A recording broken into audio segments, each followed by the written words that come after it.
जब एक क्षण भी व्यक्ति दूसरों के लिए संवेदना, सेवा, सहायता के लिए अपने अंदर देवी भावना से ओत-प्रोत होता है, तो उसका पुण्य उदय होकर किस प्रकार मालामाल हो जाता है, यह इस दृष्टांत से स्पष्ट प्रमाणित होता है।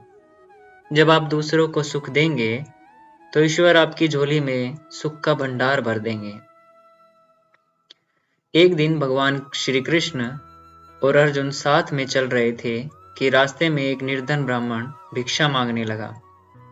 अर्जुन ने उस ब्राह्मण की गरीबी दूर करने के लिए 100 स्वर्ण मुद्राएं दान में दी। स्वर्ण मुद्राओं को पोटली में लेकर घर जा रहे ब्राह्मण को रास्ते में लुटेरों ने लूट लिया।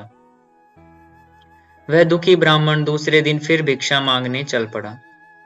अर्जुन ने देखा, हमने तो इस निर्धन ब्राह्मण को इतना धन दे दिया था कि उसे भिक्षा मांगने की जरूरत ही नहीं होनी चाहिए।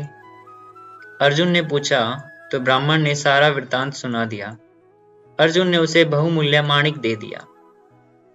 ब्राह्मण खुशी खुशी घर पहुंचा तथा इस बार उसने माणिक को घर में रखे एक खाली घड़े में छिपा दिया। संयोगवश पत्नी जिस घड़े में पानी भरकर घर ला रही थी, घड़ा टूट गया।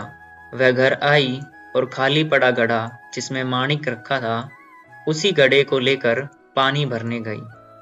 घड़े को नदी में डुबोया, माणिक बाहर जल में चला गया। जब ब्राह्मण माणिक ढूंढने लगा तो वह अपने दुर्भाग्य का रोना रोने लगा। वह ब्राह्मण फिर भिक्षा मांगने निकला। अर्जुन और श्री कृष्ण ने उसकी दरिद्रता देखकर कारण पूछा तो सारी घटना सुनाई।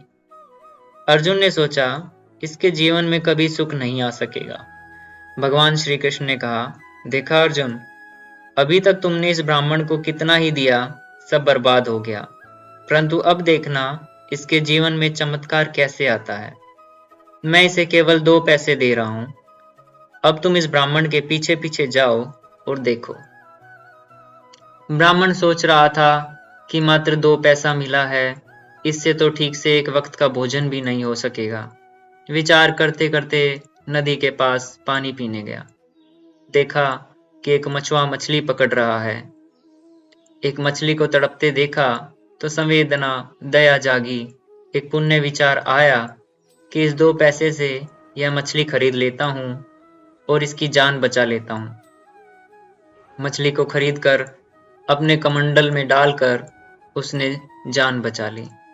तभी मछली के मुख से माणिक निकला। ब्राह्मण खुशी से भर उठा और जोर जोर से चिल्लाने लगा कि अरे मिल गया, अरे मिल गया। वहीं पास से जा रहे लुटेरों ने आवाज सुनी तो स्वर्ण मुद्रा की पोटली छोड़कर भाग गए, यह जानकर कि कहीं राजा से शिकायत कर दी तो प्राण दंड मिलेंगे। उस निर्धन ब्राह्मण को माणिक मिला और स्वर्ण मुद्राएं भी मिल गई। अब वह खुशी खुशी अपने घर चला गया। अर्जुन ने कहा, भगवान, यह कैसी लीला है। जब हमने कई गुना धन दिया तब भी वह दरिद्र ही बना रहा, परंतु आपके 2 पैसे ने उसके जीवन में चमत्कार ला दिया। भगवान श्री कृष्ण ने कहा, जब तुमने उसे स्वर्ण मुद्राएं दी थी तथा माणिक दिया, तब उस ब्राह्मण ने मात्र अपने सुख के लिए सोचा, परंतु मैंने जब उस ब्राह्मण को मात्र 2 पैसे दिए, तब उसने दूसरों के दुख के विषय में विचार किया और उसने एक प्राणी के प्राण बचाने के लिए प्रयत्न किया। भगवान आगे कहते हैं कि जब भी आप दूसरों के लिए सोचते हैं और भलाई के लिए अपनी क्षमता भर प्रयास करते हैं, तब आप ईश्वर का कार्य कर रहे होते हैं और ईश्वर आपके साथ होते हैं। जब स्वार्थ की सोचते हैं, वहां दुर्भाग्य आ जाता है। उस एक पुण्य कर्म से ही ब्राह्मण का दुर्भाग्य क्षण भर में सौभाग्य में बदल गया। हमें सदैव दूसरों को दुख कष्ट न हो, ऐसा व्यवहार, वाणी, कर्म और मन से करना चाहिए।